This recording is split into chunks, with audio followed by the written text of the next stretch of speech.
Makeup আর্টিস্টদের সময়ের কি কোনো মূল্য নেই? কিছু বল।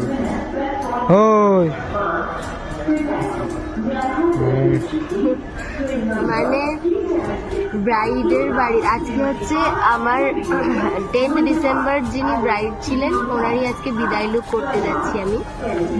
তো ব্রাইডের টাইম আছে একটাই, এমনই একটা জায়গায় থাকি, সেখান থেকে আমাদের বেরোতে হয়েছে 10:30টায়।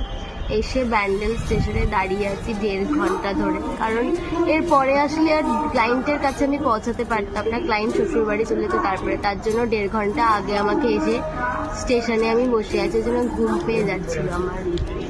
আমরা সবসময় ব্রাইডদেরকে এটা বলে দিই যে প্লিজ তোমরা টাইমিংটা মেনটেন করো। তোমরা যত ঘন্টা লেট করবে আমরাও কিন্তু তোমাদের সাথে তত ঘন্টায় লেট হবে। আফটার অল তোমরা পেমেন্ট নিয়ে কাজ করছো এবং তোমাদের কাছে আমাদের